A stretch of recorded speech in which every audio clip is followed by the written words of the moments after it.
Ei, eu sei que você estava rolando o feed, olhando vídeos. Fica aqui um pouquinho, vamos falar sobre cultura de Linhares. Estou com a conselheira de cultura de Linhares, é uma dos conselheiros, né? Faz parte do Conselho Municipal de Cultura de Linhares, Bela Nogueira, que tá aí com um disco no forno, tá com um álbum no forno, né? Tá pra sair. Tá pra sair, tá prometendo que vai fazer um lançamento com a gente aqui, Vai hein? rolar, pode deixar. E é só achar. E por enquanto vocês podem ouvir Bela Nogueira ainda como Bela Nogueira no Spotify, SoundCloud, em todos os lugares aí, em todas as plataformas.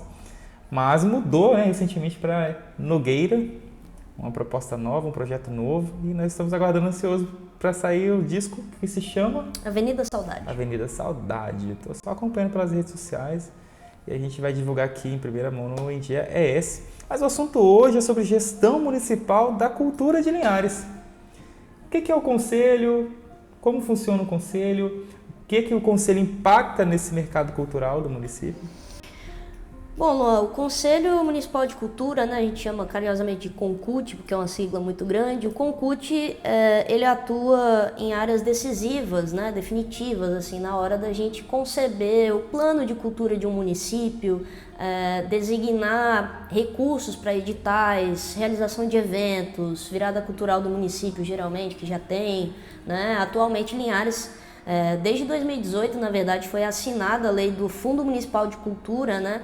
0,5% dos royalties de petróleo caem mensalmente nesse fundo, então Linhares hoje enfrenta um grande desafio, que é um dos grandes desafios do Conselho hoje, de conseguir fazer esse dinheiro sair de lá e encontrar a população, que é um desafio que geralmente é oposto para outros municípios, né? Eles não têm o recurso, tá cheio de projeto, cheio de plano para fazer e não tem verba e não consegue fazer. Linhares vive hoje uma situação contrária, que tem o recurso lá, porém está parado porque a gente não consegue botar os editais na praça, a gente não consegue tomar decisões e realmente ir até o final com elas em alguns sentidos, né? Hoje, por conta da comunicação e da relação que a gente tem com a secretaria, né? Que hoje está sem secretária, essa secretaria foi desmembrada em maio desse ano.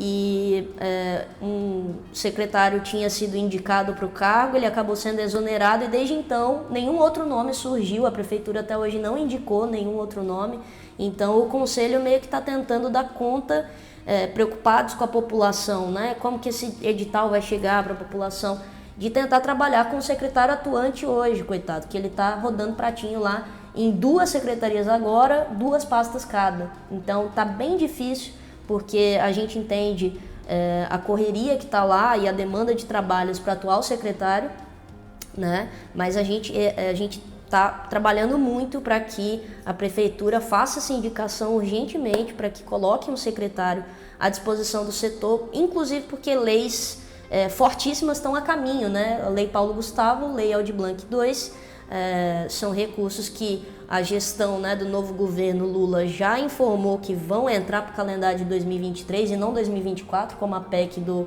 ex-presidente Jair Bolsonaro solicitava, né, de que esse recurso só entrasse em 2024. Então, essa transição de governo já incluiu essas 2 leis para execução de recursos em 2023. Então, como município, como a gente também vai fornecer esses editais, a gente que é do Conselho tem uma certa preocupação na agilidade de que a gente vai conseguir disponibilizar esses recursos para a população, já que nós estamos há meses sem secretário de Cultura e como que vai ser isso, né, sem um gestor na pasta. Então eu posso afirmar para a população que a dificuldade hoje do Conselho de Cultura é ter esse diálogo com a gestão municipal e ter um gestor municipal responsável pela pasta, né, pelo público, pelos trabalhos de cultura. Em tese, sim. A gente tem uma relação muito boa com o atual secretário. Entretanto, o Conselho já fez alguma indicação à Prefeitura de nomes? Já, várias.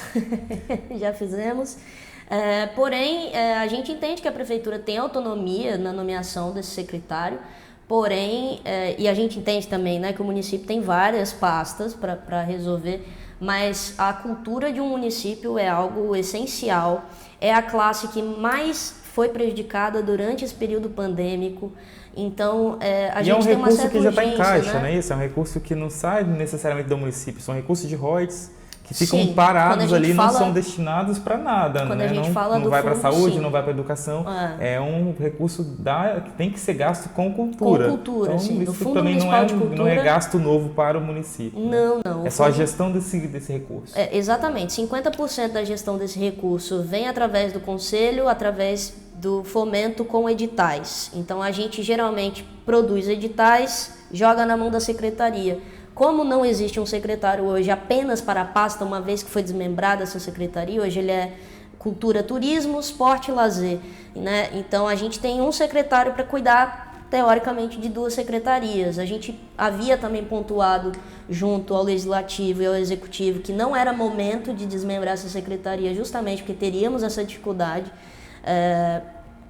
As indicações do Conselho aparentemente não foram, né, suficientes para ser levada essa causa em conta, foi-se desmembrada as secretarias e até hoje a gente não tem um gestor nessa pasta. Então tudo isso dificulta muito o trabalho do Conselho, que se reúne, inclusive quero convidar a população, toda segunda terça-feira do mês existe um calendário já definido para o ano de 2023, que nós gostaríamos, inclusive, se esse material chegar aí à gestão, ao pessoal da prefeitura, se tivesse um espacinho para a gente ali, por exemplo, no site da prefeitura, onde a população pudesse ter acesso, né? Quem são os conselheiros eleitos, afinal, a gente, diferente desses cargos indicados, a gente é eleito pela população, apesar de sermos voluntários, né?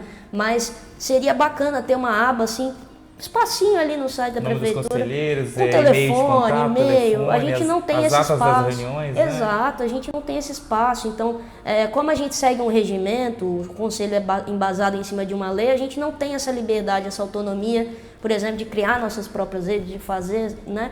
Mas eu entendo que como nós somos cidadãos voluntários em prol da cultura, que seria interessante, né, se a prefeitura nos desse esse espaço juntamente com a secretaria. Tem um canal de acesso da comunicação. Exatamente, da população. facilitar esse encontro, né, da população cultural. Diga isso, a população, até mesmo a população artística mesmo, que quer se organizar para poder participar desses recursos que são destinados ao fomento da cultura municipal. Né? Então fica aqui o pedido também do NDES para que essa situação, esse impasse momentâneo aí, né, se resolva. Quem sabe a prefeitura, quem ganha a cultura, quem sabe né? a prefeitura não dá um população. espacinho aí no site para divulgar os conselheiros de cultura, os meios de contato. Nós aqui do NDES a gente torce muito pelo diálogo e a solução. Que bom, né, que você procurou a gente para também relatar a situação, dizer, né, que o NDES se coloca à disposição de todas as outras categorias para que venham aqui trazer também suas demandas.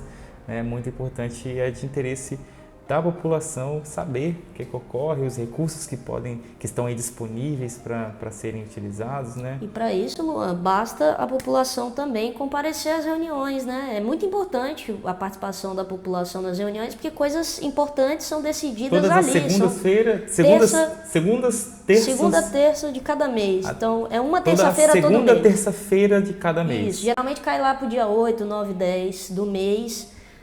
Mas é sempre nas terças-feiras e acontece no Centro Cultural Niciavans às 19 horas. Caso você, por conta dessa nossa situação de não termos um veículo, né, para divulgar essas informações, não termos esse espaço e por isso eles fazem tão necessário, mas procure saber quem é o conselheiro da sua pasta. Se você é do artesanato, quem que é o conselheiro que representa a sua categoria? Eu sou a conselheira titular da música e a minha suplente é a Daiane Rosa. Então, me coloco à disposição dos músicos, dos colegas de classe, para que me procurem, para que, né, a gente tem bastante grupo por aí que a gente tenta espalhar as notícias, mas a gente sabe que mas na fonte não oficial é falta ali né? a informação para ter acesso a esse conselho, né? Bom, a gente, como eu disse, torce para que isso se resolva. Afinal de contas, todo mundo sabe a importância que a cultura tem para uma sociedade, né? É nossa identidade, a nossa história, é a forma como nós nos relacionamos entre nós e com os outros, né? É a identidade do linharense. Com certeza. Que é trabalhada, que é cuidada, que é protegida. E a gente tem tantos talentos, né? Que é, digamos, até mesmo atualizada, né? Sim, é esse conselho que faz que fomenta a nossa cultura e preserva. São os guardiões, isso quer dizer, são os guardiões da nossa cultura, são esses conselheiros. Então, assim, muito importante verdade. essa pauta. Bom, quer deixar algum recado, alguma mensagem, algum outro recado? Porque você passou vários recados. Vários recados. Eu quero um recado para a população diretamente. A presença de vocês é de fato muito importante. A gente precisa deliberar coisas muito importantes para o município que tocam a cultura. Então, ter vocês lá com a gente decidindo, opinando, palpitando é muito legal. Fazer isso em tempo real é muito legal. Às vezes coisas são decididas e a população só fica sabendo depois e por que foi assim e tal. A gente precisa de vocês lá, a gente incentiva muito isso. O segundo recado é de fato para a atual gestão, né? Para que alguns cuidados sejam tomados em vista de tudo que está para acontecer dentro da cultura, né? Também um ano novo chegando aí, todo pela frente. O presidente eleito já prometeu, né? O retorno do Ministério da Cultura, por exemplo, que é algo que vai potencializar muito o setor. Essas leis que estão a caminho, e para isso a gente precisa de uma secretaria funcionando bem, né? Não só tendo ali pessoas competentes, que temos muitas pessoas competentes ali, mas que não estão dando conta do trabalho porque estão tendo que gerir 2 secretarias ao mesmo tempo e, logicamente, todas elas é aquele negócio, né? A gente dá atenção para tudo e não dá atenção para nada. Então, a cultura ela precisa de um secretário para ela, para isso foi desmembrada, acredito eu, as secretarias, e a gente torce para que seja nomeada. Então, eu rogo aí a atual gestão, em nome também do Conselho, para que essa pessoa seja indicada o quanto antes, porque o que a cultura tem de desafio adiante vai vir com força, vai vir potencializando o setor, esquentando o setor, a gente vai conseguir se recuperar de tudo isso que foi essa avalanche da pandemia, com 2 leis fortíssimas e que eu tenho certeza que vão ajudar muito, muito mesmo a categoria da cultura, que é tudo isso de bom e de melhor que a gente tem, né, no nosso país, e falando especificamente do nosso município, tantos talentos, tantos trabalhos que podiam estar aí florescendo, né, que estão travados às vezes por falta de recurso, e como eu disse aqui, recurso não nos falta, o que nos falta é saber como usá-lo, né, e decidir como usá-lo, e isso se faz com diálogo, se faz com comunicação entre o conselho, entre a população e entre a gestão. Então, esse é um movimento de virada aí mesmo. A partir do momento que a gente tiver um secretário, eu tenho certeza que tudo isso vai melhorar bastante. Bom, tá aí dado o pedido. Compartilhem, pessoal, compartilhem esse vídeo, essa entrevista para que chegue nos gestores municipais. Tenho certeza que com apoio, né, de todo mundo, claro, essa pauta se torna mais prioritária do que ela tem que ser, né? Bom, o recado está dado. Para este e outros conteúdos, acessem endiaes.com.br, nas redes sociais EndiaES e também nas principais plataformas de áudio e vídeo EndiaES. Bela Nogueira para achar. Eu Nogueira, né? Temos alguns perfis. Temos alguns perfis. Tá Bela bom? Nogueira Oficial com 2 L's, né? E Eu Nogueira, com gay mesmo. Eu Nogueira. Tá lá o meu nome artístico, uma brincadeira, né? Esse arroba. Trocadilho. Mas para essa troca, esse novo momento da carreira, onde eu uso só meu sobrenome. Espero que vocês tenham a oportunidade de ouvir o disco em breve, que sai dia 8 de dezembro, dia da padroeira. Essa data já está divulgada já? Estou primeira mão aqui. Primeira mão, olha. Estou dando aqui de spoiler. E temos algumas outras surpresas. Tem um nome nacional que vai fazer feat em uma das faixas, mas que eu não posso falar ainda quem é. Mas vai vir um trabalho muito legal, foi produzido com outro linharense, Kainan Morelato. E estou bem orgulhosa, assim, do trabalho, doida para soltar no mundo. Tá bem. Obrigado por ter vindo, viu? Obrigada, ter participado aqui do podcast conosco. Até breve. Até.